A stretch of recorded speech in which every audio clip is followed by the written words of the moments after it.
Саламатсыздарбы достор, урматтуу мугалимдер, эжекелер. Бүгүн биз сиздер менен Kahoot программасыны кантип колдонсо болот, ошол жөнүндө маалымат беремин. Менин атым Мадалиев Асылбек. Мен Саналип академиясынын онлайн курстарынын тренери болом. Биз ушул онлайн курстар аркылуу, ушундай видеолор аркылуу мугалимдерге, жаштарга сонун программаларды үйрөтүүгө аракет кылабыз дайым.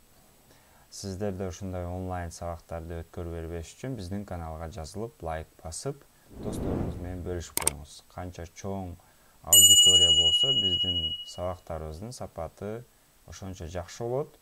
Жана күн сайын биз сиздерге сонун программаларды үйрөтүүнү улантабыз. Бул мен жөнүндө маалымат, бул менин жеке баракчаларым.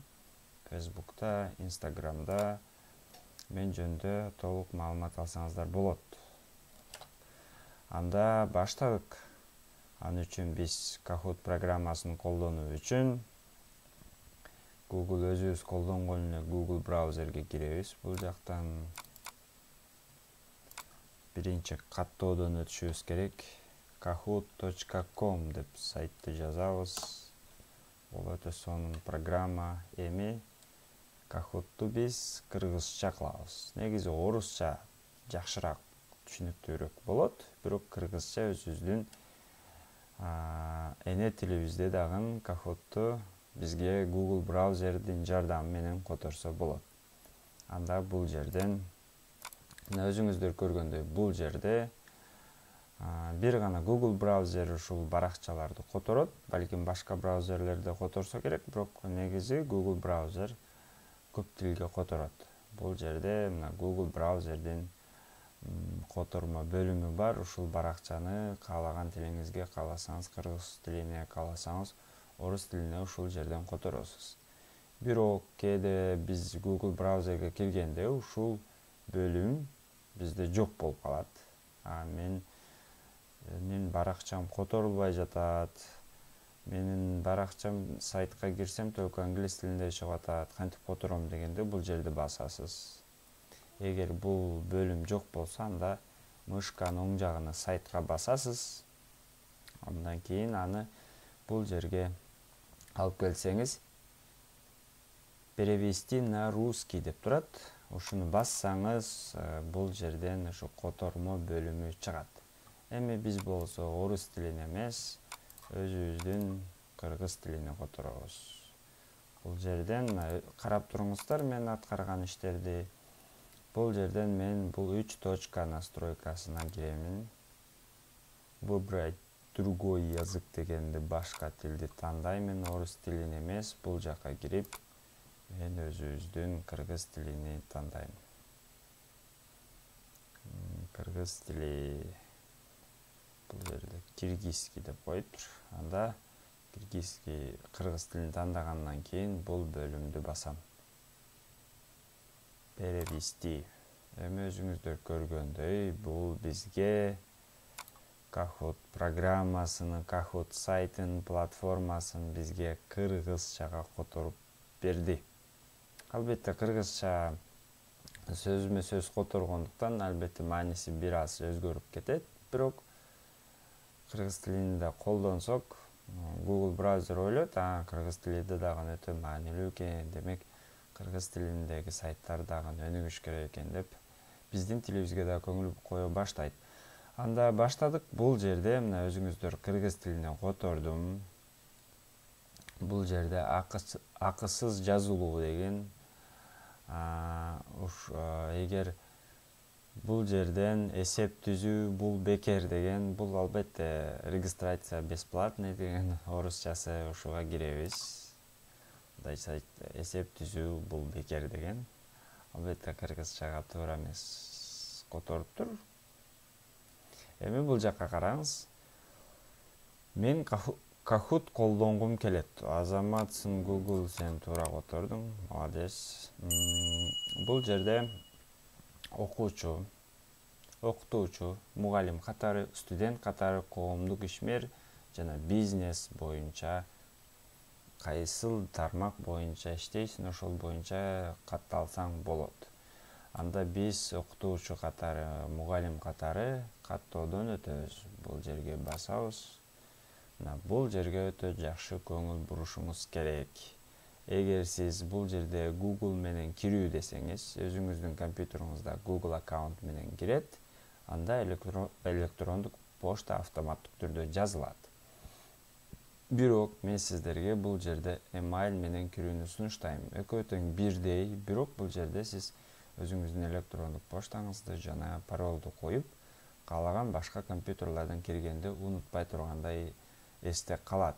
Биз кээде Google аккаунт менен киргенибизде кайсыл аккаунт компьютерибизде жазылган экенин унутуп калабыз дагы, кайрадан Kahoot'ка кирбей калабыз, унутуп калабыз. Ошон үчүн мен сиздерге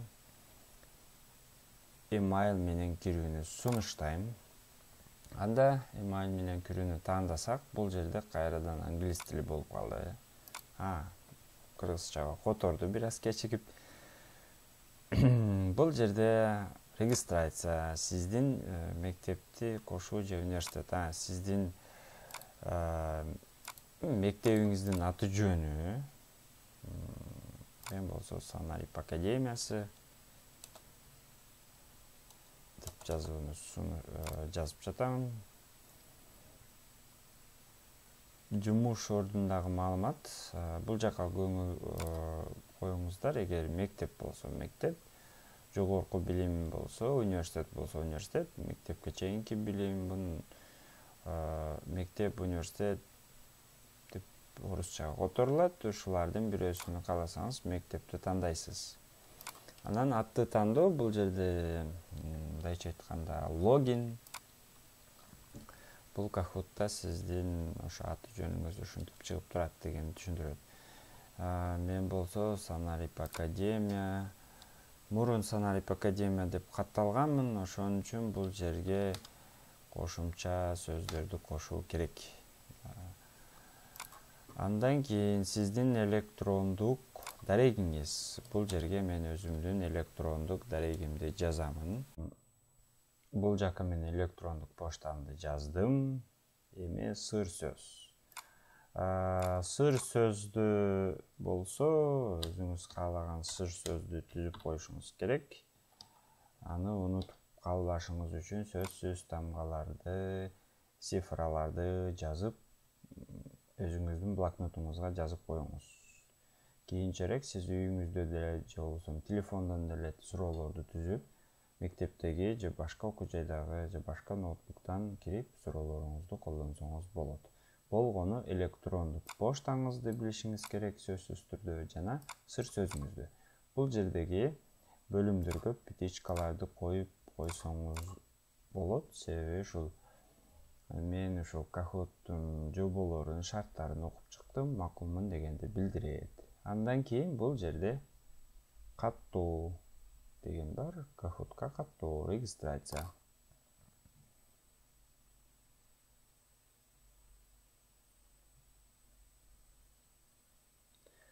Көрдүңүздөр, бул программадан ийгиликтүү каттоодон өттүк. Андан кийин бул жерде сизди паролуңузду сактап коебү деп сурап жатат. Макул, сактап коюңуз. Бул жерде Kahoot'тун негизи Pro версиясы, мындай профессионалдык версиясы. Бул жерде айына $3 экен. Андан кийин эң ылдам, эң сонун версиясы болсо Best. Эң мыкты версиясы болсо $6 экен айына. Негизи платный версияларын колдонсоңуз өтө көп результаттарды чыгарып берет жана катышуучулардын санын чектебейт. Сиздин Kahoot'ту ойнотуп, онлайн тесттерди алганыңыздагы результаттарыңызды Excel форматына түшүрүп берет. Кыскасы, платныйда акчасына жараша сонун функцияларды ачып берет. Бул $3 болсо, сиз виза картаңыз менен төлөп, профессионалдык деңгээлдеги сонун программасын сатып аласыз. Биз болсо бекерди жакшы көрөбүз, ошон үчүн бул жакса акысыз катталууну улантабыз. Акысызыны тандайбыз. Бирок бизге бекери деле жакшы эле кызмат кылып атат. Анда бекер деген бөлүмдү бассак, Kahoot бизде уже каттоодон өтүп иштей баштайт. Анда баштайлы деген жазуу чыгат экен. көңүл буруңуз бул жактагы функцияларга. Мына сол тарапта биздин бөлүм, главный бөлүм. Бул жерде сиздин түзгөн суроолоруңуз, сиздин результаттарыңыз болот. Бул жерден сиз Kahoot'tu түзөсүз, мындайча айтканда суроолорду. Анан бул жактан сиздин түзгөн суроолоруңуз чыгып калат. Бирок Kahoot бизге өзү түзгөн жана эң популярдуу суроолорду да сунуштайт. Бул жерди бассаңыз 17 суроо бар экен. Акыркы 2019 жылкы суроолор бар экен. Андан кийин башка шаблондор бар экен. Бирок биз өзүбүздүкүн түзөлү. Кыргыз суроолордон. Kahoot'tu түзүү дегенди басканыбызда бул жерде мен туура эмес которуптур, бирок бул жерден түзүү деген бөлүм чыгат. Кайрадан түзүүнү басабыз, уже биз болсо суроо түзүү бөлүмүнө келдик. Бул жерге унутпаңыз, бул жерге суроону жазабыз. Бул суроо түзүү бөлүмүнүн сиздерге түшүндүрүп кетейин. Бул жака суроолорду жазабыз. Бул жерге суроо тууралуу сүрөт же видео же YouTube'дан видеосуну, ссылкасын бул жерге койсок болот. Андан кийин бул жерге варианттарды жазабыз, 4 вариант. Андан кийин болсо, сурообуз даяр болгондон кийин экинчи суроону бул жерден кошобуз. End суроо дейт, end questions деген. End деген ушул добавить вопрос, суроо кийин суроо кошуу дегенди түшүндүрөт. Анда биринчи суроону жазайлы. Мисалы, Кыргызстанда канча облус бар? Мисалы. Андан кийин бул жерден сүрөт койсоңуз болот. Компьютериңиздан өзүңүз Кыргызстан жөнүндө сүрөт койсоңуз болот. Же болбосо Kahoot'тун ичиндеги сүрөттөрдүн бирөөсүнө коюп койсоңуз болот. Шаблондордун. Мисалы мен коюп койдум бул жерге. Эми суроо өтө жеңил суроо, канча убакыт берсек болот. Бул жерди басабыз. 5 секунд, 10, 20, 30 жана 220 секундка чейин. Анда эң жөнөкөй суроо болгон үчүн мен буга 10 секунд эле коёмун. Бул жерди карап туруңуз, автоматтык түрдө биздин суроолор, өзгөрүүлөр сакталып жатат. Андан кийин бул жерге вариант. Кыргызстанда канча облус бар? А варианты 7 облус, 10 облус, 5 жана 6. Эми туура суроого бул жерге белги коюп коюшубуз керек. Эгер койбосоңуз, анда программа толук кандуу экинчи суроого өтпөйт, же болбосо сакталбай калат. Андан кийин кийинки суроону бул жерден кошобуз. End суроо дегенден. Текшерүүчү суроо. Бул жерде экинчи суроону кошуп жатканда бул жерде бир нече функциялары бар. Бирок бул 4 функциясы качан биз бул программаны акы төлөп сатып алганда ачылат. Менин билишимче, бул 2 функция болсо акысыз иштейт. Бул жерде эгер кааласаңыз 2 эле вариант коем десеңиз, мисалы кээ бир суроолор бар, ооба, жок деген. Туура эмес деген. Именно ушул викториналык суроолорго ушул экинчи бөлүмдү тандасаңыз болот. Экинчи бөлүмдү тандайлы. Кыргызстан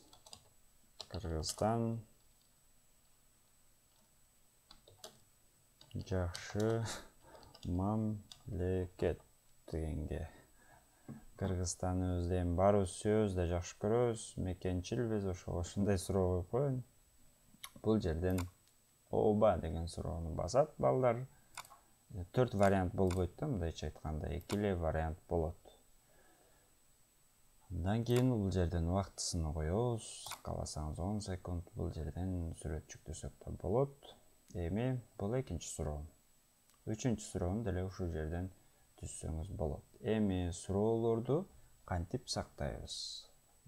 Көп мугалимдер суроо сактаганда кыйналат же он суроо түзгөндөн кийин сактай албай унутуп же болбосо сайттан чыгып кетишет. Эскерте кетебиз, бул жерде түзүлгөн суроолордун аталышын бул жерге жазып коюуну суранабыз. Себеби кийинчерээк суроонун аталышын таппай кыйналышыңыз толук мүмкүн. Бул жерге жазып коебуз. Бул жерге Кыргызстан боюнча суроолор.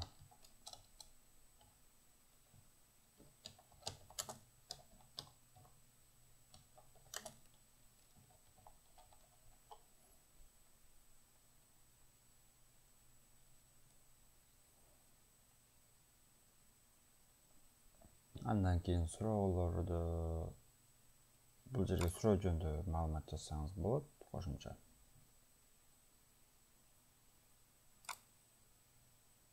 Бул жерде сакталды. Эми суроолорубуз бул жерде сөзсүз туура вариантка белги коюшуңуз керек. Эгер туура вариантка белги койбосоңуз, суроолоруңуз сакталбай калат. Анда суроолоруңузду түзүп болгондон кийин бул жерден чыгабыз. Кереги жок деген жерден. Анда бул жерде мына караңыз, Кыргызстан боюнча суроолор деп 2 суроо түздүк. Бул жерден чыгып калды. Унутпаңыз, сиз түзгөн бардык онлайн тесттер бул жерден My Kahoot дегенден чыгат. Эми караңыз, Kahoot'тун өтө көп функциялары бар, бирок эң популярдүүсү бардыгы ушул онлайн тестти тапшырышат. Эми караңыз, бул суроолорду мен окуучуларга кантип беремин? Кайрадан эле ушул суроолорго киребиз. Өзүбүз түзгөн суроолорго. Эми бул жакта караңыз, бул жерде 2 суроо турат. Эми эң жакшы, бул жерде өтө жакшы көңүл буруп караңыз, бул жерде play турат. Ойноо дегенди түшүндүрөт, играйт. Play'ди басабыз. Бул жерден host деп тандайбыз. Албетте кыргызча акырын кечигип которуп атат, эми бул жактан өзүбүз уланта берели. Host басканыбызда мына эми өзүнө келип Google кыргызча котороюм деп турат. Макул которуңуз.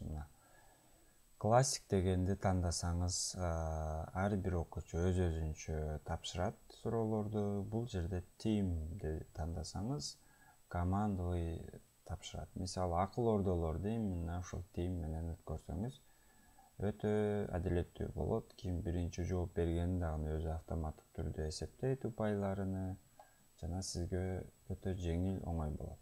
Эми биз ар бир окуучу жалгыз результатын өзүнчө тапшырсын. Бул онлайн тестти, анда классикти басабыз. Мына биздин суроолор даяр болду. Эми биздин суроолор Kahoot сайтында ушул төмөнкү game pin дечи айтканда оюн пини менен сакталган. Эгер сиз ушул номерди терсеңиз, анда биздин суроолорго туш болосуз. Бул жерден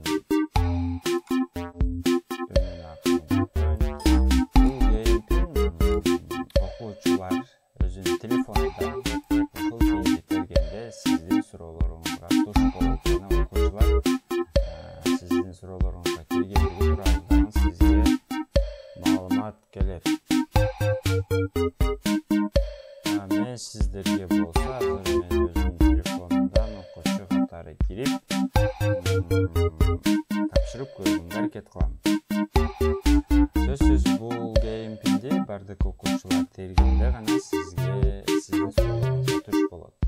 Эгер сиз мектепте алсаңыз, же кандай бир чоң иш-чарада болсо, катышуучулар көп болсо, албетте бул сиз аны чоң экранда көрсөткөнгө аракет кылышыңыз керек. Себеби телефондо окуучулар белгилеп жатканда варианттар көрүнбөйт. Бир гана варианттардын фигуралары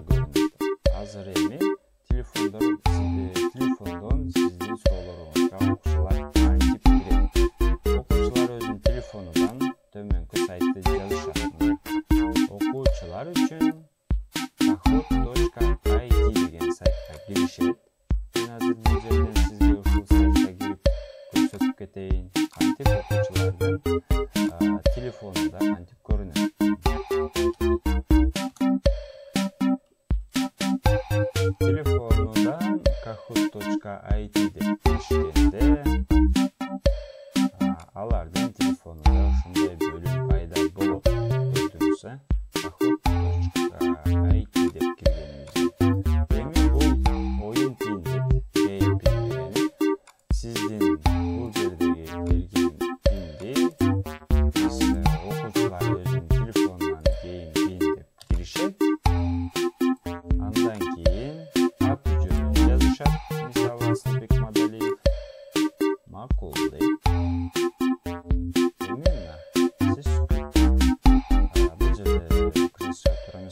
Siz bu жерде уже окуучу онлайн тестке кирди, эми күтүп турушу керек башталгычы. Бул жактан көрүңүздөр, бул жактан уже Асылбек Мадалиев бир оюнчу сиздин онлайн тестиңизге кирди деп сайт маалымат берип жатат. Кааласаңыз ушул бир оюнчу аркылуу эми мен өзүмдүн телефонумдан тапшырып көрөйүн, өзүмдүн телефонумдан башка ат менен кирип көрөйүн.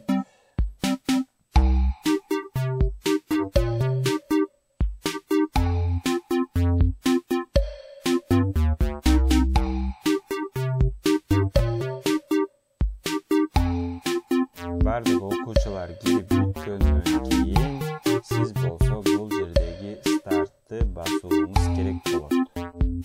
Албетте бесплатный версиясында 100гө жакын, балким мен 100 адамды катыштырбадым, бирок 100 адамга чейин 100 адам бесплатный версиясында катышса болот. Мен азыр бул жерге Санарип деп өзүмдүн атымды жазып кирип атам өзүмдүн телефонумдан менен. Бул жерди байкаңыз, бул жерде уже экинчи оюнчу кирди, экинчи тапшыруучу Санарип. Эми эки окуучу кирди биздин онлайн тестке, анда баштадык. Стартты басабыз.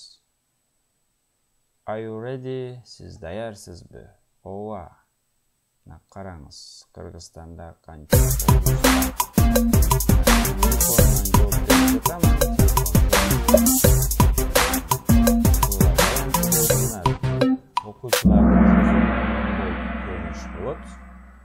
туура эмес болсо кызыл болуп чыгат. Өтө кыска убакыт берилген, ошон үчүн батыраак белгилегенге аракет кылыш керек. Туура эмес белгилесе кызыл болуп чыгат. Караңыз, мына туура жооп 1 болду. Экинчи катышуучу да өзүм болчумун, белгилешке успеть этпей калдым, жетишпей калдым. Анда экинчи суроону бул жерден next деп басып койсоңуз, уже экинчи суроо келет. Мына Санарип биринчи жооп берди телефонумдан. Анда next. Экинчи суроо Кыргызстан эң жакшы мамиле. Караңыз, экинчи вариант чыгат.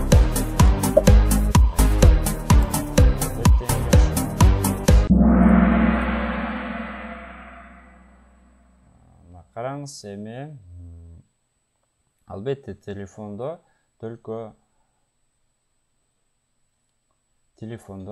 варианттардын аталышы чыкпайт, варианттардын фигуралары чыгат.